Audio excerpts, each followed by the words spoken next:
Баршаңызға қайырлы күн достар. Бүгін сіздермен бірге Бекзат осындай асылған балықты әзірлейтін боламыз.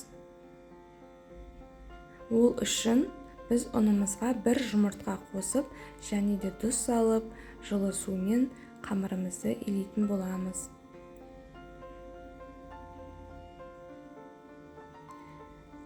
Мінекей осылайша қамырымызды дайындап, бетін жауып қоямыз. Одан кейін біз балығымызды қазір бөліктерге бөліп кесіп дайындаймыз.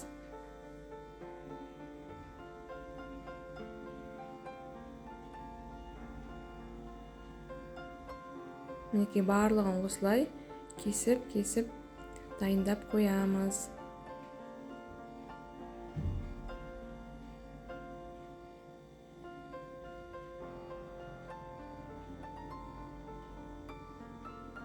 Мінекей біздің балығымыз дайын. Оған қоса 5-6 картошка, 1 морковь және де 3 жуаны дайындаймыз. Міне манағы қамырымызды қазір дәл еттің қамыры сияқты қылып оқтаумен жазып аламыз.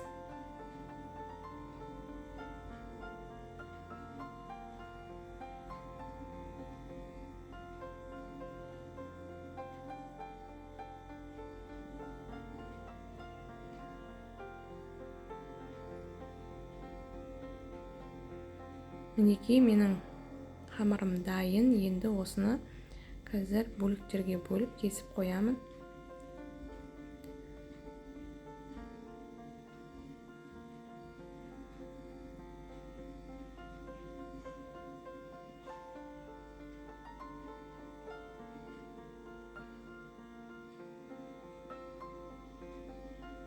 Қамыр жабысып қалмас үшін осылай арасын ашып қойыңыздар. Сол кезде қамыр бір-біріне жабыспайтын болады. Мінекей енді біз қайнап тұрған суға мен қазір балықтарымды саламын, кесілген. Өйткені балық тез піседі, сол үшін суды қайнатып, және балықты 20 минутқа ғана пісіріп аламыз. Осының үстіне мен қазір картошкамды, морковымды саламын. Барлығы бірге пісетін болады. Және де бетіне тұз себелеймін. Өздеріңіз дәміне қарай тұзын салсаңыздар да болады. Өте, мінекей көбігін бір қайнағаннан алып тастаймыз. Өте жеңіл тамақ, және де асылған балықта витамин өте көп. Сол үшін балықты жиі асып жеуге болады. Менің балықтарымның 20 минут қайнады, және де оны түсіріп аламын осылай.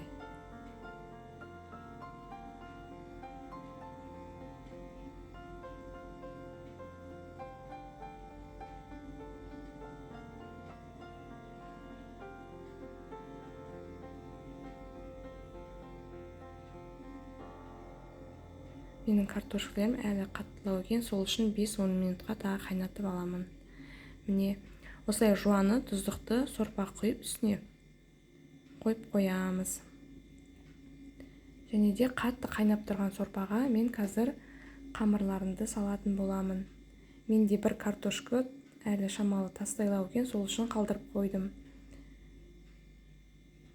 Мінекей осылайша қамырымызды 5-7 минутқа қайнатып пісіріп аламыз.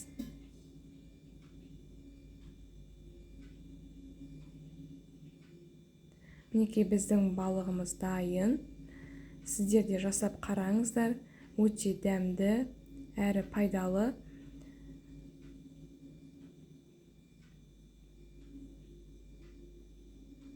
Менің рецептім ұнаса, сіздерге каналыма тіркеліп, қоңыраушаның белгісін басыңыздар. Әр салған рецептімді жіберіп алмас үшін. Және де лайк басып комментария қалдырыңыздар. Сау болыңыздар.